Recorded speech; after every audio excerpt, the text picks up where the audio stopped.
দিয়েছি আর এই দেখো এখানে বড়ি রেখে দিয়েছি আর এখানে পোস্ত রেখে দিয়েছি, লঙ্কা রেখে দিয়েছি। তাহলে তোমাদের সঙ্গে আজকে মেনু শেয়ার করব হচ্ছে বড়ি পোস্ত। তাহলে চলো শুরু করে দিই। কড়াইতে তেল দিয়ে দিই। চলো বন্ধুরা, কড়াইতে একটু তেল দিয়ে দিই। আর বড়ি পোস্ত করতে গেলে একটু তেল বেশি লাগে বন্ধুরা, তোমরা তো জানোই যারা যারা খাও। বন্ধুরা তেল গরম হয়ে এসে এবার আমি বড়িগুলো ছেড়ে দেবো। বড়িগুলোকে ভালো করে নাড়িয়ে চাড়িয়ে ভেজে নেব হালকা হালকা করে। দেখতেই পাচ্ছ কতটা তেল দিয়েছি। বড়িগুলো সব ভাজা ভাজা হবে, তাও তেল থেকে যাবে বন্ধুরা।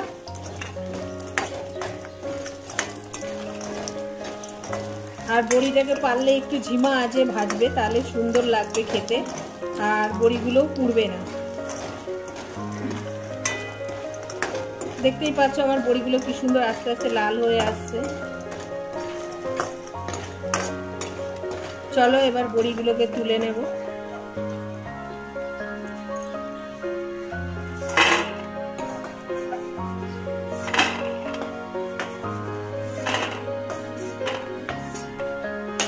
বড়িগুলো ভাজা হয়ে গেছে, দেখো কি সুন্দর করে বড়িগুলো লাল লাল করে ভাজা হয়ে গেছে। চলো এবার মশলাটা, এবার পোস্তটা আমি বেটে নেব অল্প অল্প জল দিয়ে।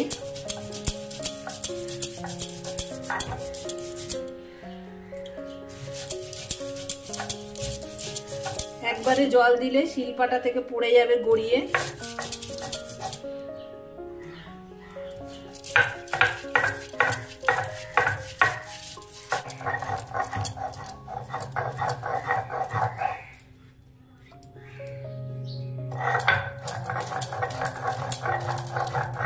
বন্ধুরা পোস্তটা প্রায় বাটা হয়ে গেছে, দেখতেই পাচ্ছ মিহি করে পোস্তটা বাটা হয়ে গেছে।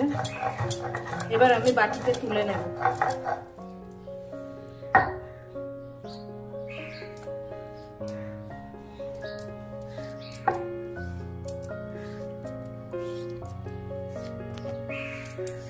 যে জলটা ছিল সেই জলটা আমি ফেলে দিয়ে আবার নতুন করে জল নিয়ে পুরো একদম জলে পোস্ততে তুলে নিয়েছি। বন্ধুরা 2-4টে কালো জিরে দিলাম।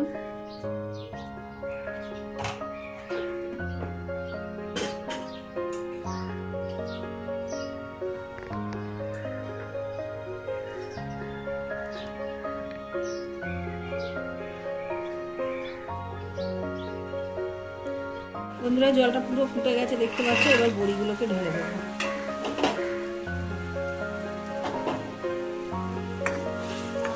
বড়িগুলো ভালো করে ফুটে উঠবে আর বড়িগুলো সেদ্ধ হয়ে যাবে। এরকম করার কারণটা কি বন্ধুরা, তোমরা তো জানোই বড়ি রান্না করে রাখলে পুরো একদম জল চুষে যায়। যদি ধরো পোস্তটা থাকে পুরো বড়ির সঙ্গে লেগে যাবে। আর এইরকম করে রান্না করলে বড়িতে আর জল টানবে না, কারণ জলটা তো আমি এখনই ভালো করে বড়ির মধ্যে দিয়ে দিচ্ছি। আর পরে আমি যখন পোস্ত দিয়ে কষাবো যেটুকুনি আমি জল রেখে। বন্ধুরা তোমাদের যদি আমার রান্না ভালো লাগে অতি অবশ্যই একটা সাবস্ক্রাইব করে দিও আর ভিডিওটা পুরো দেখো।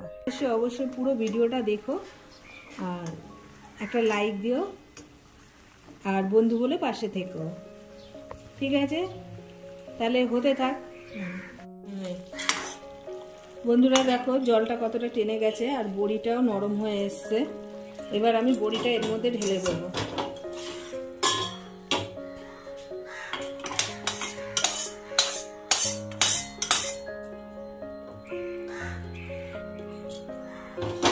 তারপরে কড়াইটা আমি বসিয়ে দিলাম। কড়াইটার মধ্যে আর জল দেব না, দেখতেই পাচ্ছ কালো জিরে চারিদিকে লেগে রয়েছে। এবার ওর মধ্যে আমি কড়াইটাকে গরম করে তেল দিয়ে দেবো।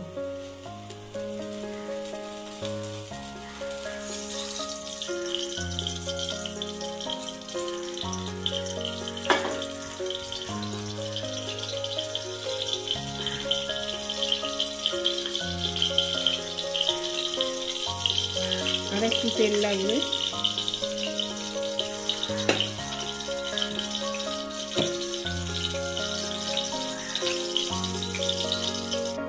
বন্ধুরা তেলটা গরম হয়ে গেছে, দেখতেই পাচ্ছ। এবার আমি এই পোস্তটা ঢেলে দেবো এর মধ্যে।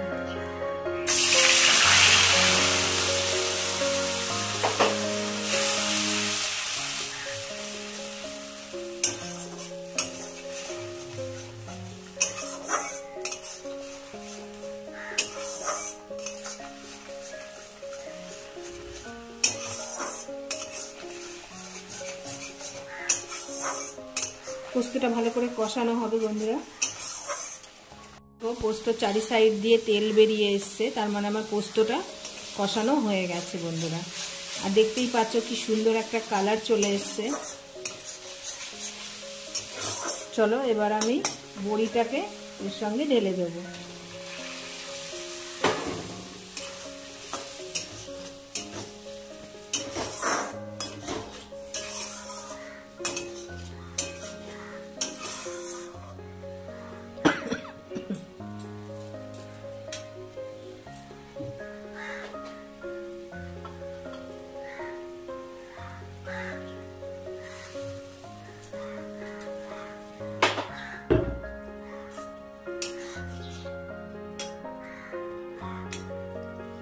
বন্ধুরা একটু ঢেকে দেবো বড়ি পোস্তটা। চলো বন্ধুরা দেখা যাক কি হচ্ছে।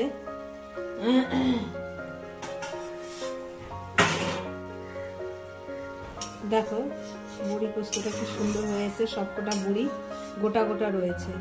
আমি কিন্তু জলে ফুটিয়েছি বলে আমার বড়িগুলো কিন্তু একটা বড়িও ভাঙেনি বন্ধুরা।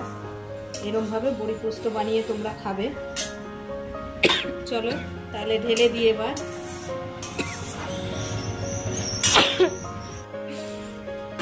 বন্ধুরা এবার আমি ঢেলে নিচ্ছি বড়ি পোস্তটা।